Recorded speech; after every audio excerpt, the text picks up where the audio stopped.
Ever since the midterm elections last year, we've seen, and we've tried to report here on the show, the Republican Party fall further into lunacy, frankly, and disarray, continuing to ignite culture wars as a last gasp at political relevancy. One of their main targets of their attacks and of legislating is the LGBTQ community. That community is now facing an assault, not just on their rights more than at any other time in U.S. history, but on their safety, on their security, on their sense of belonging here. Since January of this year, more than 400 bills targeting LGBTQ rights, particularly trans rights, transgender rights, have been introduced in state legislatures across our country, more than doubling the amount from just last year and equaling more than the number of such bills introduced in the last 4 years combined. It illustrates a few things, including a coordinated campaign by the American right to roll back the rights that LGBTQ Americans have fought for and gained over the last decade.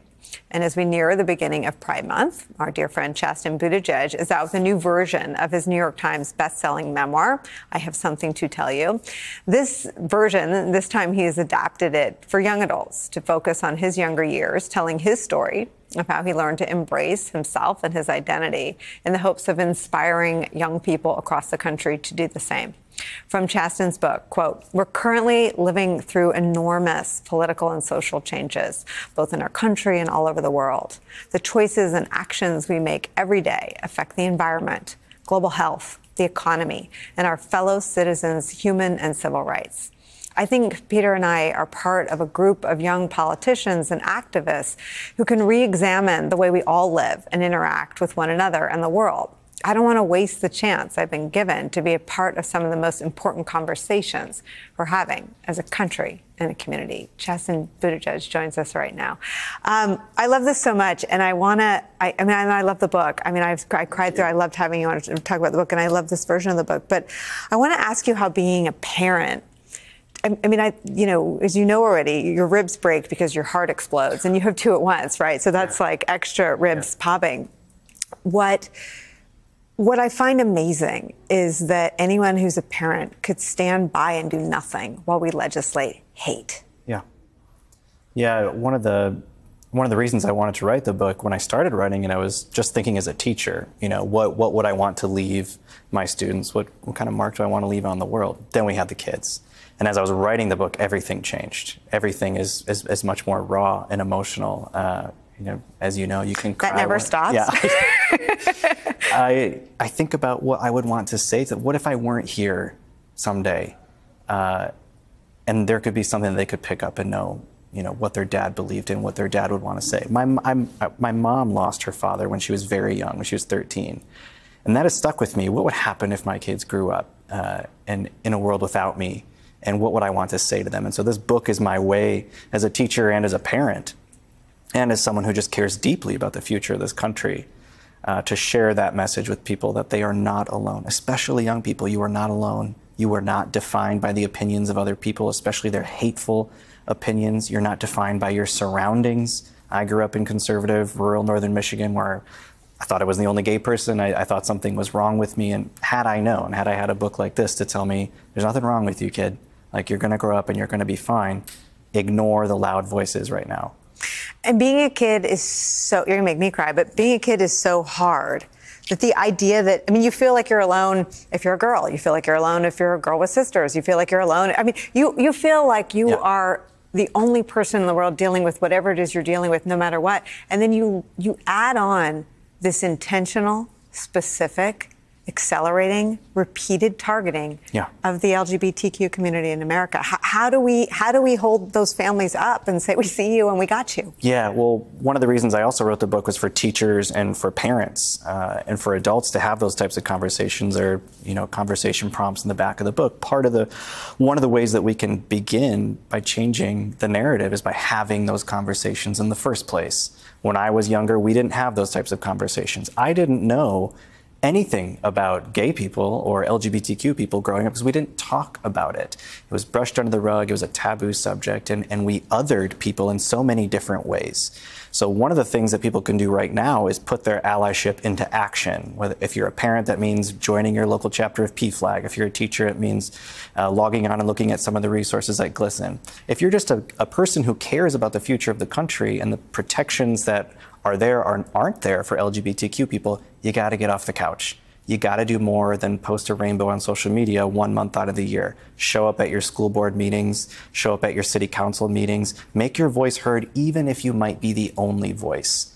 I can't imagine what it would have done for me and what it would have meant for me when I was younger to have one person stand up and say, it can be a different way. What if we included everybody? What if we stopped talking about this group of people as if they were other human beings not from this planet? And the ways in which the language I grew up hearing about gay people, that seeps into your bones, and you carry that with you. I carried it with me for a long time.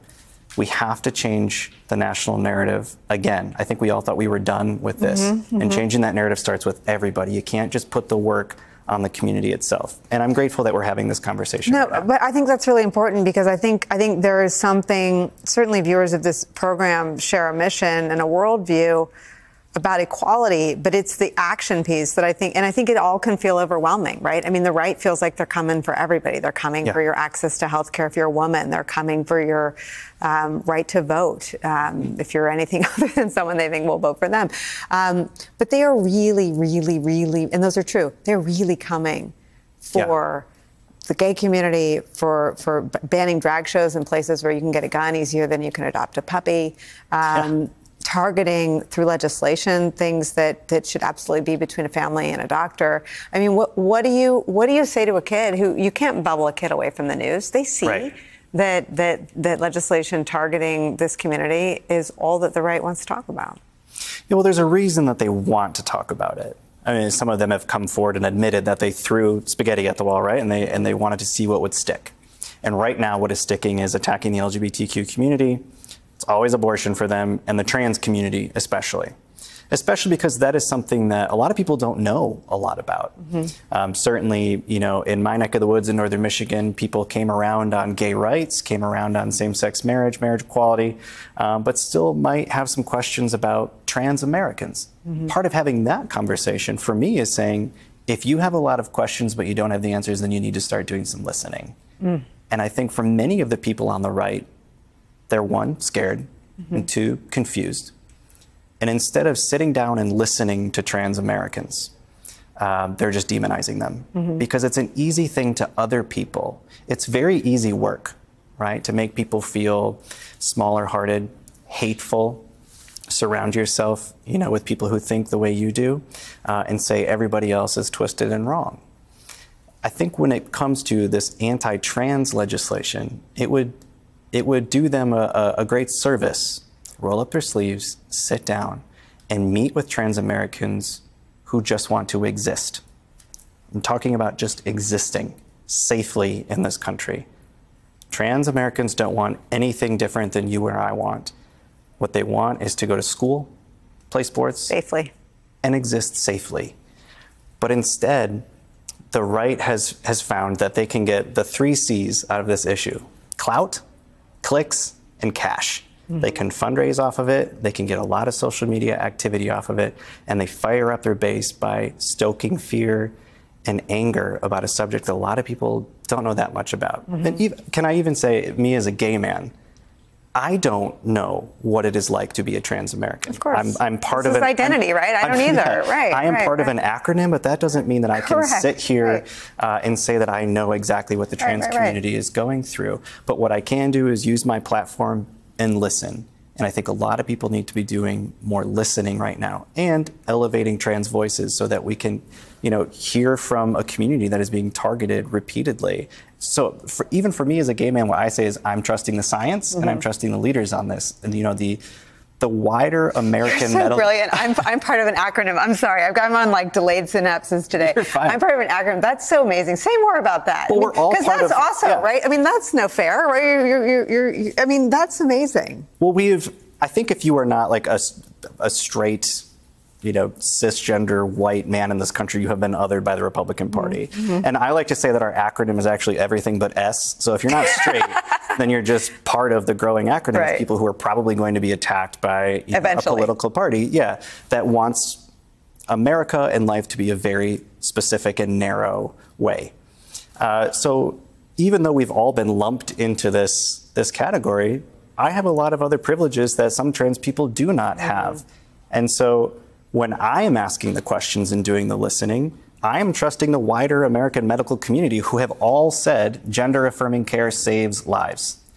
These decisions are being made by parents, and I turn to them and I listen to them because I can't just say, well, I'm part of the LGBTQ community, so I get it all. It's such an important thing, I think, to say and to use our platforms to say.